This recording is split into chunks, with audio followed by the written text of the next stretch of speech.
El Show de las Preguntas es un programa independiente producido por Echo DC Productions, auspiciado por The Hispanic Business Foundation y nuestros anunciantes. El contenido de El Show de las Preguntas no tiene por objeto vender o lucrar, sino informar, educar y servir a la comunidad. Hoy en el programa, nuestros televidentes preguntan: ¿qué es mejor, alquilar o comprar una propiedad? ¿Qué es una consejera de vivienda privada y cómo me podría ayudar? ¿Cuál es el método más común para financiar la compra de un inmueble? ¿Qué preguntas debo hacerle a un financista inmobiliario? ¿Cuáles son los 8 factores básicos que los acreedores generalmente consideran para un préstamo? ¿Cuál es el mayor desafío para los propietarios latinos de pequeñas empresas? ¿Qué tipo de ayuda existe para poder abrir o mantener un negocio en estos tiempos de pandemia? ¿Y a quién me dirijo? ¿Y hay alguna ayuda por parte del gobierno para empezar un negocio? ¿Qué me aconsejas para seguir siendo empresaria?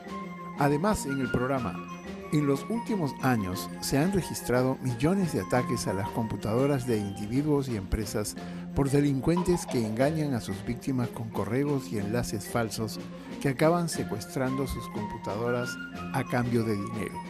Un experto nos explica cómo operan los llamados ransomware y cómo controlar la seguridad de sus computadoras.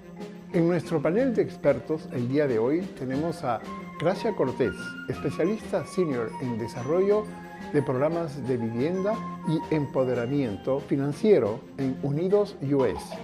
Benny Sterenthal, especialista en ciberseguridad, la colaboración en el espacio de trabajo híbrido e Internet de las Cosas, y Daniel Parra, director de la Organización de Diversidad e Inclusión Empresarial de Montgomery County. Bienvenidos al Show de las Preguntas. Desde los estudios en Washington, D.C., este es el Show de las Preguntas con Eduardo Carrasco.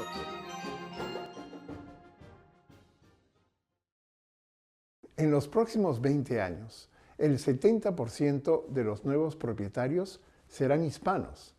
La comunidad latina silenciosamente progresa y construye el sueño americano. Actualmente, oportunidades hay muchas y muchas buenas ventajas para comprar una casa. Pero es de vital importancia estar bien enterado de cómo comprar una casa, porque generalmente es la inversión más importante en la vida de una persona. Gracia Cortés, de Unidos US, es una especialista en el tema financiero de una propiedad y de las hipotecas, y nos acompaña desde Chicago para responder a las preguntas de nuestros televidentes. Lenny, desde Washington, tiene su pregunta. Hola, soy Lenny. ¿Qué es mejor, alquilar o comprar una propiedad? Pues, Eduardo, como todo, ¿no? Ambas opciones tienen sus beneficios y sus desventajas.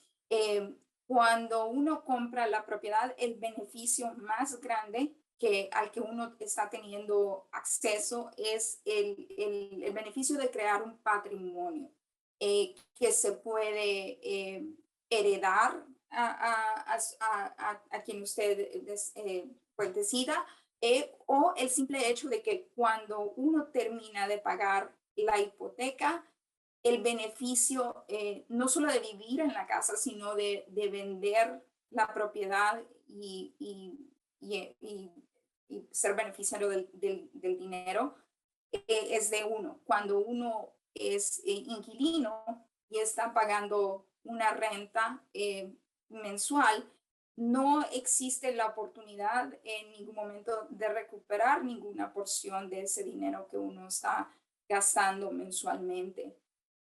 Aparte, la otra cosa importante, la gran diferencia importante que cabe mencionar en este sentido es que si bien es cierto que cuando uno es inquilino, los gastos de mantenimiento de la propiedad son responsabilidad del dueño de la casa, igual el beneficio del patrimonio no existe ahí. Cuando uno es el dueño de la propiedad, sí tiene que presupuestar un cierto porcentaje de los costos de mantenimiento de la propiedad. Igual hay muchos programas de ayuda, dependiendo de la comunidad donde el dueño de la propiedad resida. Hay programas de ayuda para hacerle improvements a la propiedad, hacerle cambiar ventanas, cambiar hacerle las renovaciones pertinentes para poderla, ¿cómo se dice? Para poderse beneficiar de esos renovaciones que se tienen que hacer periódicamente por la casa. Hay programas de ayuda a los que el dueño de la propiedad puede calificar para financiar esos costos. Pero en resumen, la gran ventaja de ser dueño de su casa es eso, que uno va creando un patrimonio que puede heredar. Es la única forma realmente de crear esa riqueza para nuestras familias, que no nos proporciona ser inquilinos de una propiedad. Janet, desde Virginia, nos envió esta pregunta. Hola, mi nombre es Janet. ¿Qué preguntas debo hacerle a un financista inmobiliario? Pues lo primero es preguntar qué tipos de productos hipotecarios, qué tipos de préstamos ofrecen. Hay distintas opciones para compradores por primera vez.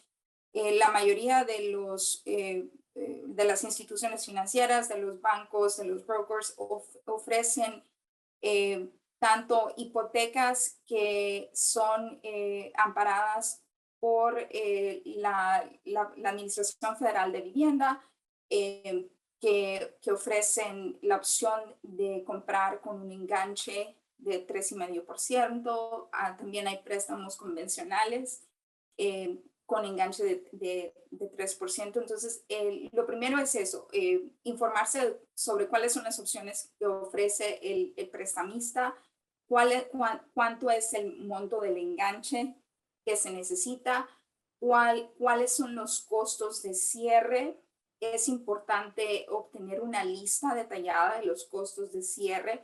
Los costos iniciales también son importantes, que el cliente tenga una idea clara de cuáles son, y como costos iniciales, el ejemplo es el costo del avalúo, que es la inspección que ordena el banco para asegurarse de que la propiedad está, uno, en buen estado, y dos, que vale por lo menos la cantidad que el cliente está pagando, y cualquier otro costo que está relacionado con el préstamo, y asegurarse que el préstamo al que están aplicando tiene una tasa de interés fija que dure por el plazo completo del préstamo. Adelante, Pedro, desde Maryland. Hola, mi nombre es Pedro y quisiera saber cuál es el método más común para financiar la compra de un inmueble. Hoy día el préstamo más común, el método más común, pues es una hipoteca fija a 30 años. La tasa de interés hipotecaria a 30 años anda entre 3.1 y 3.25% o 3.2%.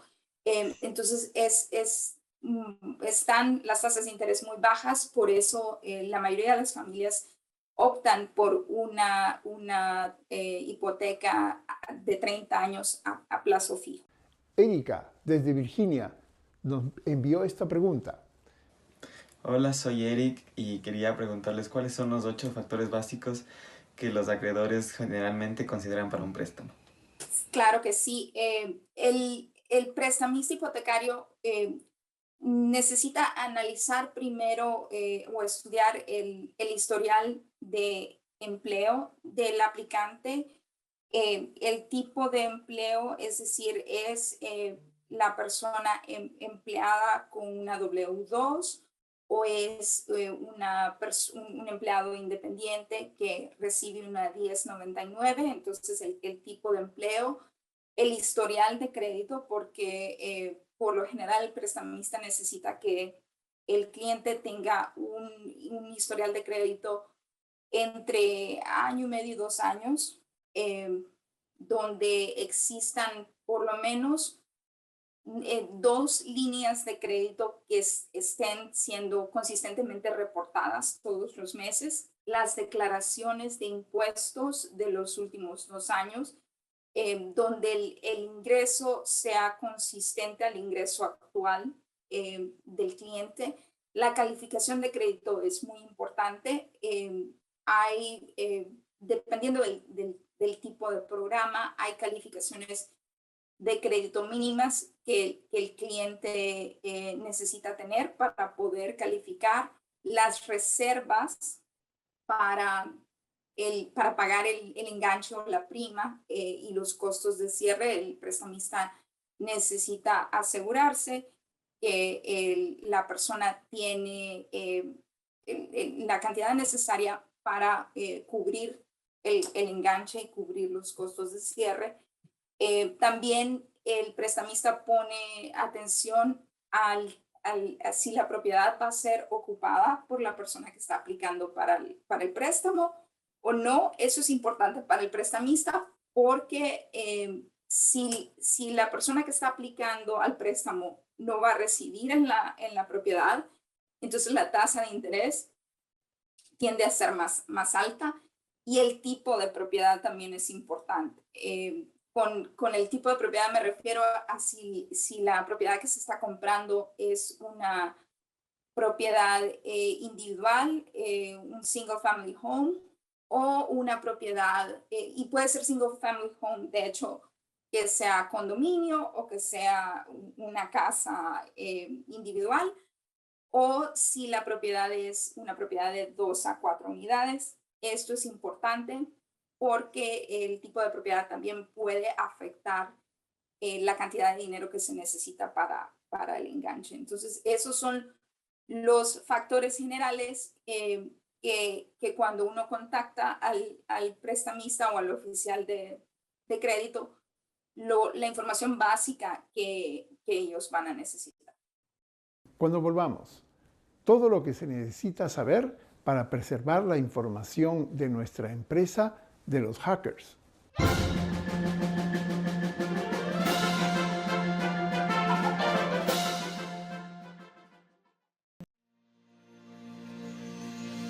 The Hispanic Chamber of Commerce of Montgomery County is a business organization that promotes economic opportunities for the Hispanic Latino community, which helps business owners expand their customer base and advocates for policies that benefit minority and women-owned businesses.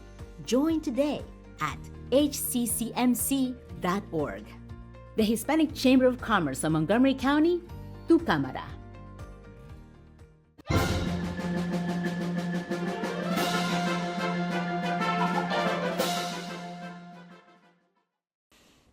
Continuamos con el programa y el problema de la ciberseguridad en las empresas.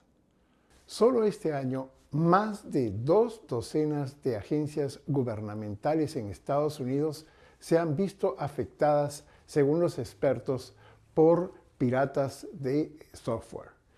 La modalidad más común en estos casos han sido los ransomware, que explotan los agujeros de seguridad de una empresa o de un individuo y bloquean sus computadoras para después exigir un rescate económico para desbloquearlas. Benny Sterenthal es un consultor en tecnología de la información a nivel empresarial y actualmente se especializa en ciberseguridad, en colaboración en el espacio de trabajo híbrido y el Internet de las Cosas. Benny fue gerente de Microsoft en el Perú, ahí nos conocimos, y reside en Florida actualmente, desde donde nos comunicamos con él. Él nos explica en qué consisten estos ataques y cómo podemos protegernos. ¿Por qué debo preocuparme por la seguridad de la información en mi empresa? Bueno, eso realmente depende. Yo te diría, lo más importante es porque puedes estar expuesto a robos de información, a que te roben tu lista de clientes, por ejemplo, algún competidor, a que de pronto alguien te capture los datos, el tema de ransomware. O sea, hay una serie de razones por las cuales uno tiene que preocuparse por la seguridad de la información. Yo en el mundo, digamos, yo un poco divido el problema de ciberseguridad en dos. Hay un conjunto de entidades, individuos o instituciones que están a la caza de incautos, ¿sí? Es como yo digo, como que van a cazar mariposas. Es la gente que compra listas en el dark web, digamos, en el mercado negro, de manera muy barata, y empiezan a disparar correos con todo tipo de malware para que los incautos que no se dan cuenta le den clic a una liga y ya les capturan el computador para robarles y qué sé yo. Y por otro lado están la gente muy especializada que tiene bien definido a quienes quiere atacar. Es decir, no sale a cazar mariposas, digamos, así con su red, a ver qué pasa, sino van de manera muy puntual a atacar ciertos objetivos. La pequeña empresa, por lo general, va a caer dentro del ámbito del primer esquema, yo diría. No creo que alguien se preocupe de ir a atacar específicamente una empresa pequeña.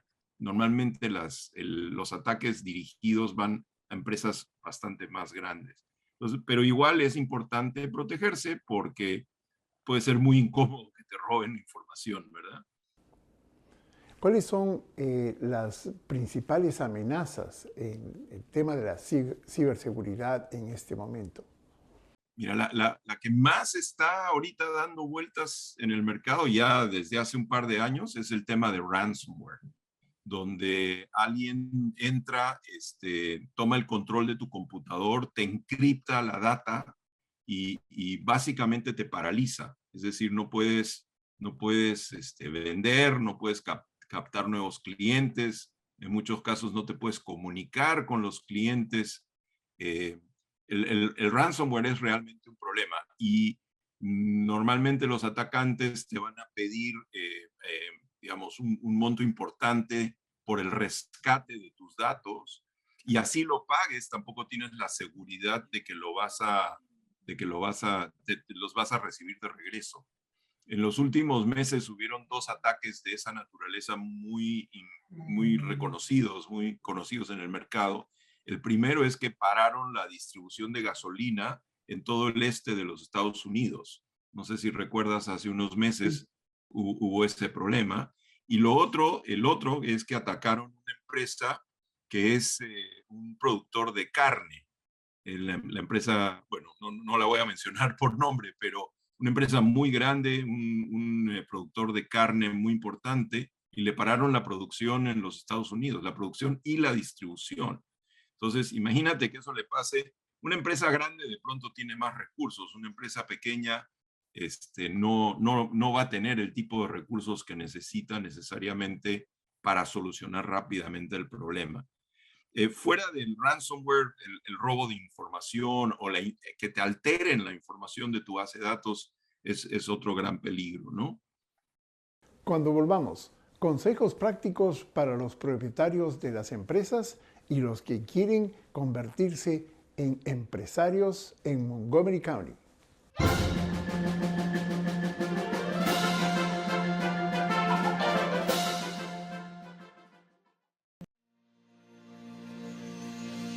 The Hispanic Chamber of Commerce of Montgomery County is a business organization that promotes economic opportunities for the Hispanic Latino community, which helps business owners expand their customer base and advocates for policies that benefit minority and women-owned businesses. Join today at hccmc.org. The Hispanic Chamber of Commerce of Montgomery County, tu cámara. La vida no siempre te da tiempo para cambiar el resultado. La prediabetes sí. 1 de cada 3 adultos tiene prediabetes, pero con un diagnóstico temprano puedes revertir la prediabetes y cambiar tu resultado. Toma la evaluación de riesgo de 1 minuto hoy. Visita podriatenerprediabetes.org.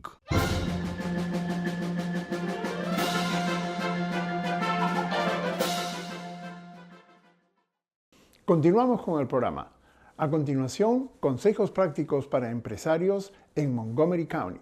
En la última década, el número de propietarios de negocios hispanos creció un 34%, en comparación al 1% de todos los propietarios de negocios en los Estados Unidos. Increíble. Estos son datos que demuestran lo empresarial que es la comunidad hispana, en nuestro país, por cierto.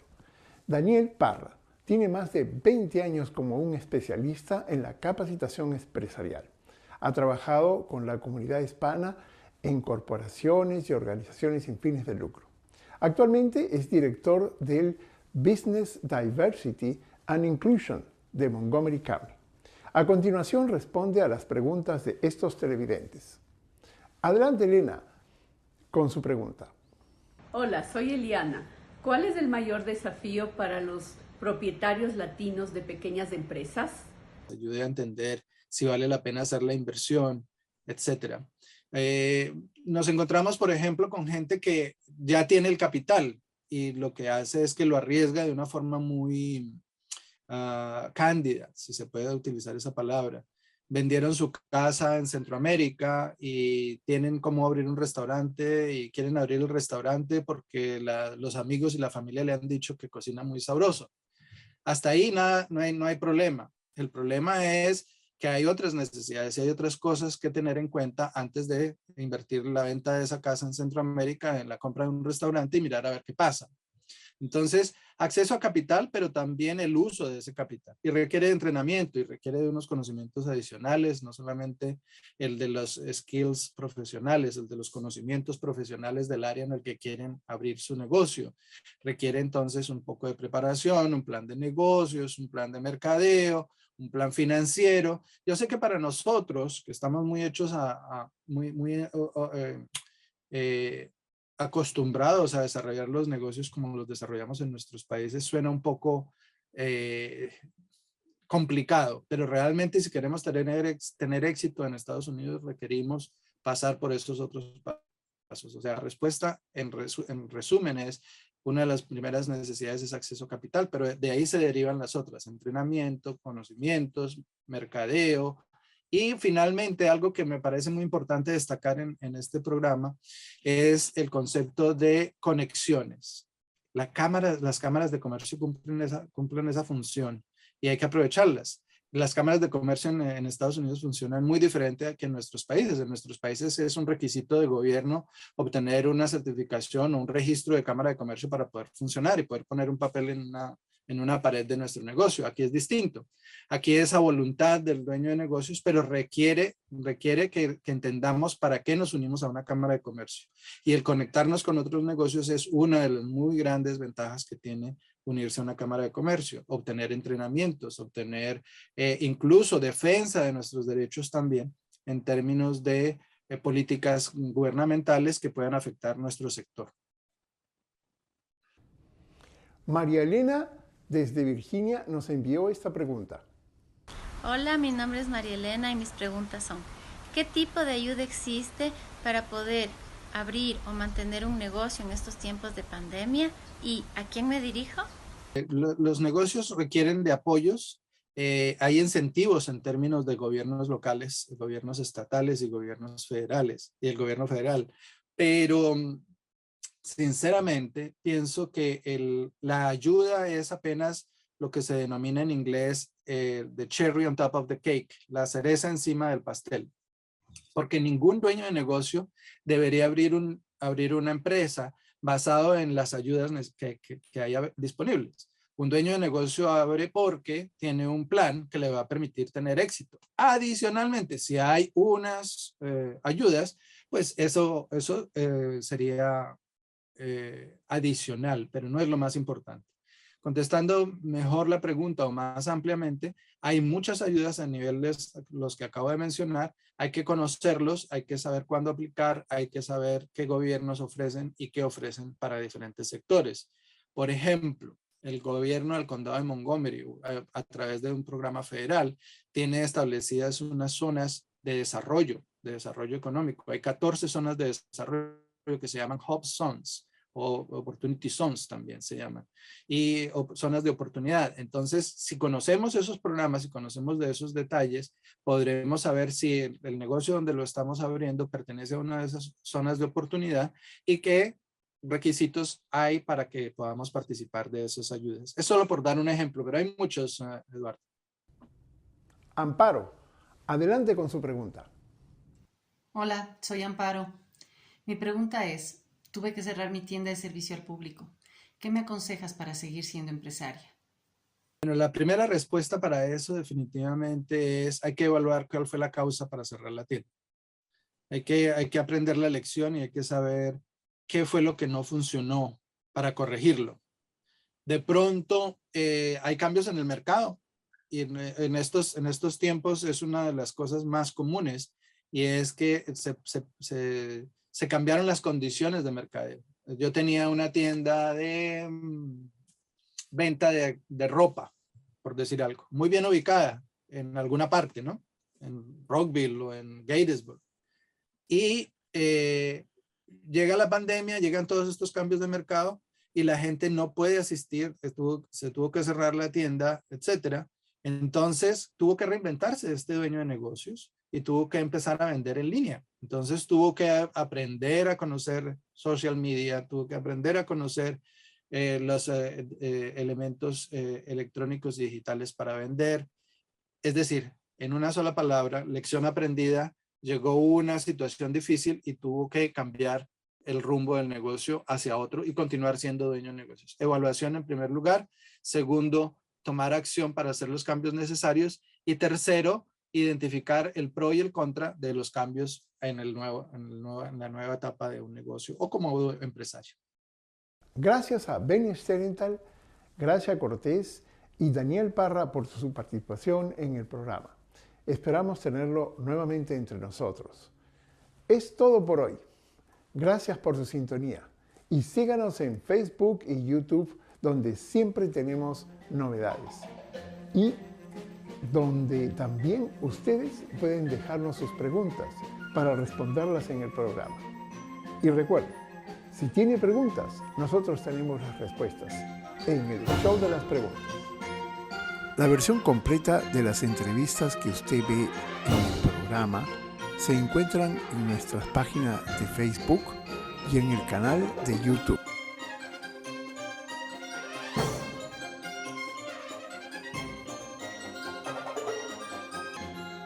El Show de las Preguntas es un programa independiente producido por Echo DC Productions, auspiciado por The Hispanic Business Foundation y nuestros anunciantes. El contenido de El Show de las Preguntas no tiene por objeto vender o lucrar, sino informar, educar y servir a la comunidad.